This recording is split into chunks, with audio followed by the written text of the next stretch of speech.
with, not having this coaching staff adapt to the players that they actually have. But I don't know. Enough about ranting about this Arizona team. Well, let's talk more specifically about this game on Saturday. Arizona's previous two losses have been the exact same narrative. They've gotten dominated in the run game. Line has been terrible. A lot of these games are won and lost. In a single position group. So, I mean, tell me, what are some key matchups that you are looking forward to, and which position group do you feel like will make the biggest impact tomorrow? I mean, so the position group that we've truly been relying on the most game in and game out has been our defensive backs. I mean, so Nate Landman, first and foremost, he won defensive player of the week nationally last year, which was massive for him. We knew he was going to be a sort of a major force coming into the season. He's a senior, been playing. He's had a lot of minutes on the field. Managed to play a pretty strong role at that linebacker position last year.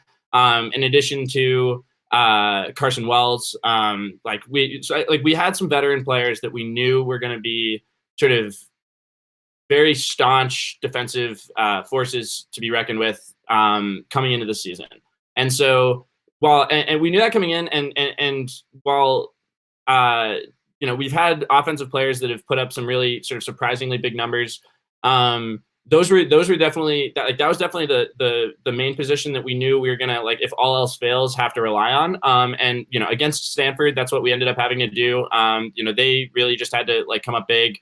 And Landman, similar to against San Diego State, he had this massive fourth down stop against Stanford that really sealed the deal when Stanford was sort of making this late game push to try to force overtime at the very least. And so he and Carson Wells, Mustafa Johnson in the defensive back positions and defensive end positions at for Colorado have been who we knew we were going to have to rely on coming into the season, and who we have relied on, to be honest, more so than perhaps they necessarily always get credit for. But on the offensive side of the ball, we've seen some really consistent play from players that we didn't even know about. So Jarek Broussard, for example, right? So he's running back for the Buffs, and one tough thing about going into the season that I'm sure you guys dealt with in terms of your analysis over at Arizona coming into the season too is we didn't have anything to work with. We didn't have anything to see. We didn't have any spring practice. We didn't have any there's no cameras at spring practices and stuff like that, because it's get as many people out of here that aren't essential to us just doing what we've got to do. And as a result, we didn't know what we were working with. We were just working with press conferences after practice and stuff, and being well, so is so-and-so gonna is this person or that person gonna be starting, or is that what we're planning on relying on? And so it really took a couple of games in order for us to see what the game plan is here for the Buffs. And Rick Broussard, first week had this massive game, and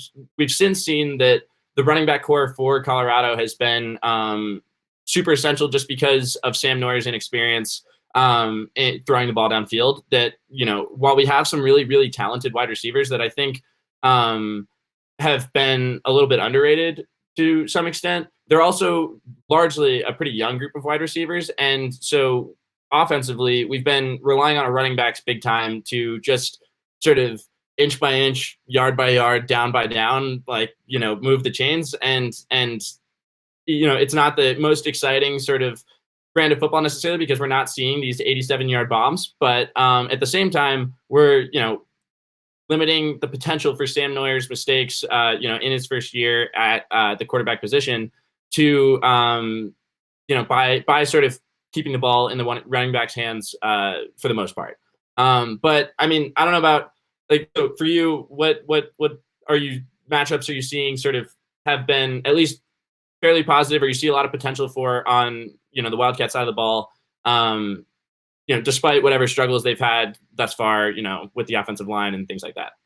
Yeah, I mean, for me, I'm going to be watching, Colorado's defensive line going up against Arizona's offensive line, because that's been Arizona's downfall for 3 weeks straight now. Just poor offensive line play. Now, not granted, the Wildcats have faced USC, Washington, and UCLA, who arguably have the best defensive lines in the conference. I mean, those three teams the conference in sacks. So like, I believe UCLA is first and Washington second and then USC.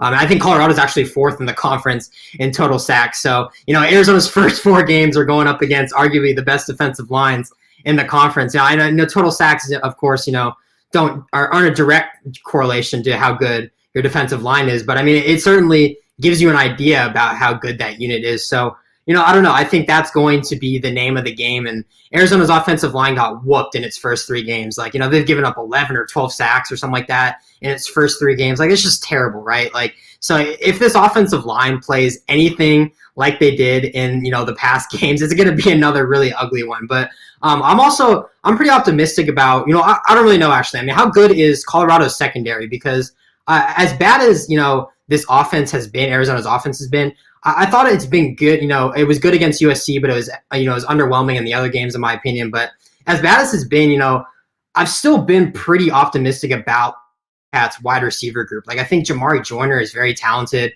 I think, Stanley Berryhill has been very productive.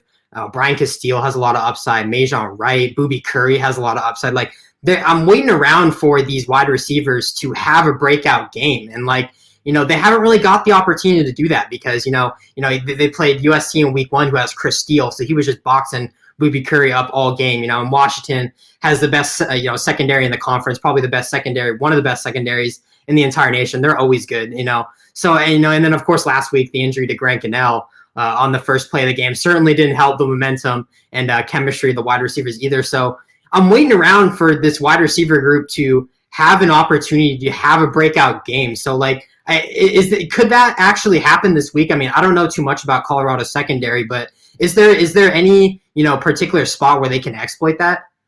I mean, so to be honest, we haven't seen a lot of Colorado's secondary yet, and that was part of what me and Jason were really looking forward to with the USC game that ended up being canceled, was that we know that USC is this sort of high-powered, offense, especially when it comes to putting the ball in the air. And, the teams we played so far with, Stanford and UCLA and San Diego State, none of them really put the ball in the air a ton. And so I think that Colorado's secondary hasn't really been tested yet. And so I think that if, in terms of matchups that could potentially, keep the Wildcats in this game that's definitely an area where we could potentially see Colorado's defense break down a little bit in ways that they haven't thus far. And so it'll be really interesting to see. We have a lot of young guys playing, at the cornerback and sort of safety positions that just, it's tough because in practice they're playing, against they're either, on the offensive side of the ball, on the offensive side of the ball, Sam Neuer is practicing mostly just, with running offense practice because that's what we've been relying on thus far. And so, the guys who are going to be starting in the game, whatever the scout team's throwing at them, they're getting those reps, I guess. But in terms of getting real in-game reps against, a passing offense that could stand to potentially be able to exploit them, we don't really know. And, we haven't sort of just been able to see whether it's, spring games, whether it's, training camp, whether it's practices, we haven't seen any of that. And so that's definitely a little bit of a black box, I think, for me so far in terms of the one area of Colorado's team that we haven't really seen have to step up significantly at all yet because just of the nature of the teams we've played.